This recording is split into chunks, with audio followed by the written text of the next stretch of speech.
Today's Wednesday, the third day of October. It's ArpCast number 93. That's right, we're live again because I'm watching it right here. You can see right there. Still having problems with the old Mac here, but it's old. You know, it's got a few miles on it. And that fan is just whirring in the background. I'm happy to be here. It's Wednesday, it's the middle of the week. Get to see my kid next week, man. I can't wait for that. We miss her. We miss you. So we're live. You know, when you're live, and the other night I was live, did it completely extemporaneous, and it felt like it. It felt disjointed. But I got some good reviews. This is the second one live. We may go to this format. We just might. If I could stop looking at myself and look over here at you, then, you know, maybe things would improve.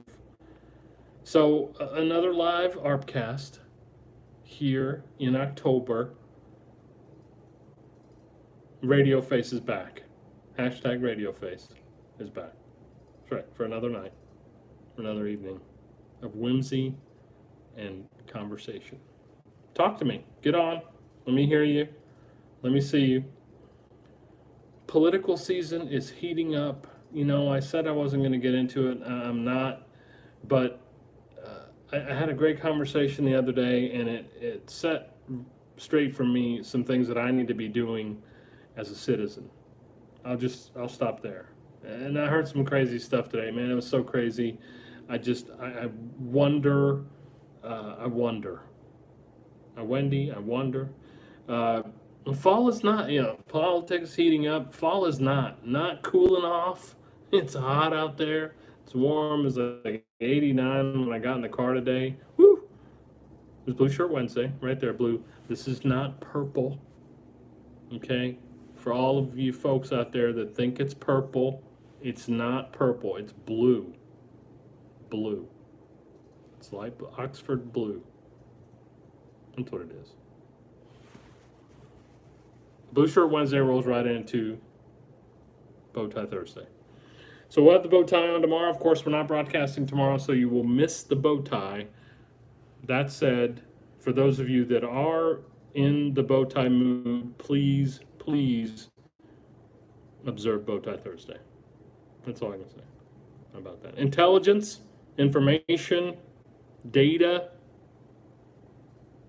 infatuation, immobilization. We're just crushed with all this data and information and intelligence. And we're constantly going on about intelligence. We're capsized by it. I think to some degree, we're just out there, we're capsized by it. It's rocking the boat back and forth. There's so much of it, so much stuff coming at us, being hurled at us, breakneck speeds. I wonder, aside, no time for the intellect, for reason, for design, for creation, for having pace in our lives, thinking things through. Had a great conversation the other day. Got to do more planning. Nobody wants to plan. Deep thought about planning. It's hard.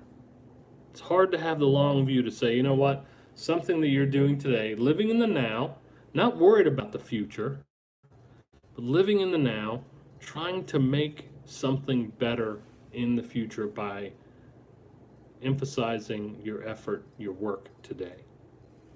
The long view. Thinking it through. Capsized by intelligence. So high school, crazy time was all about intelligence, right? All about it. Lovely U.S. history teacher, and it was all about intelligence. Memorizing Civil War generals, dignitaries. The photo up. You got. I loved it. I loved. He was a character. He still is, and everyone we studied was somehow molded into this character within the.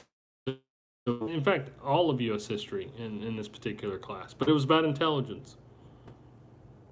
coming to calculus equations, Diffie-Qs, memorizing, intelligence.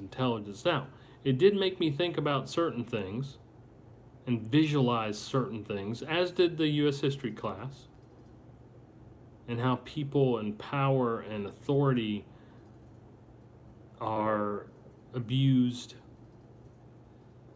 and how in some combination they go on to do great things. But it was, you look back on it, very little thinking. I mean, you're thinking in the sense of, what am I going to get on this test, and what am I going to score, and that sort of thing.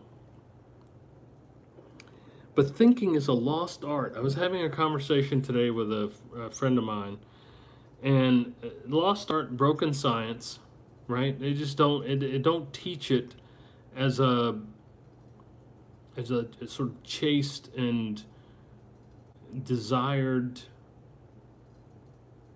activity anymore. It's almost looked down upon to have a deep, meaningful conversation about something.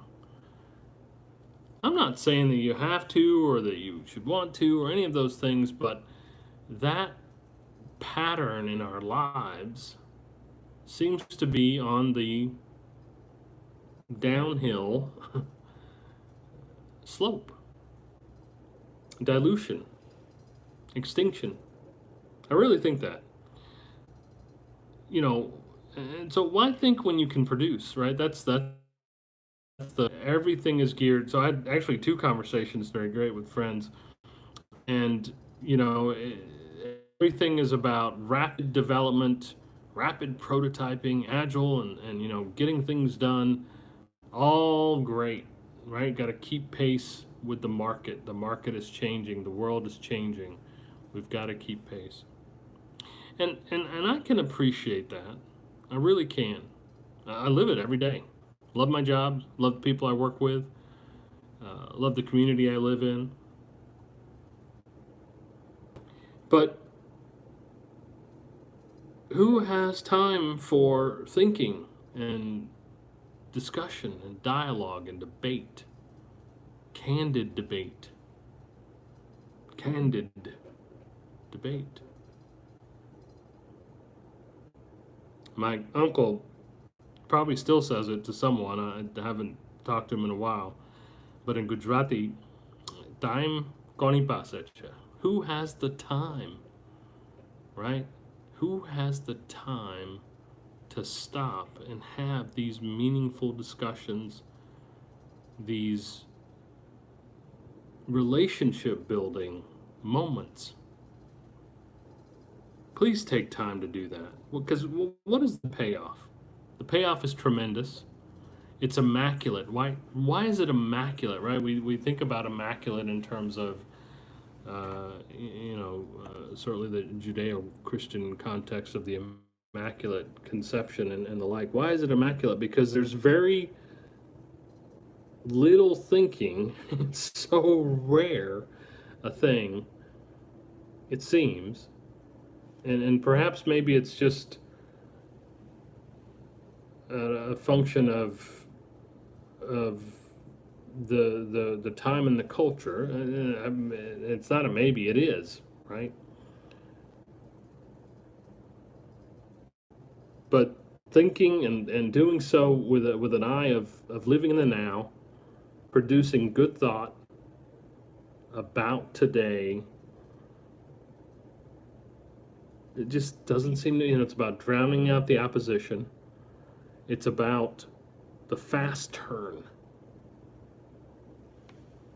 Again, nothing wrong with any of those things. Look, that's the world in which we live.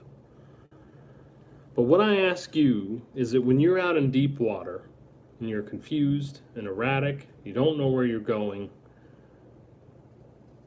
you need a good combination of both. But I argue that without intellect, you are capsized by intelligence only. Capsized in your boat. And the first thing to remember is be careful not to row out into deep water. You guys have a great night. We'll see you on Friday.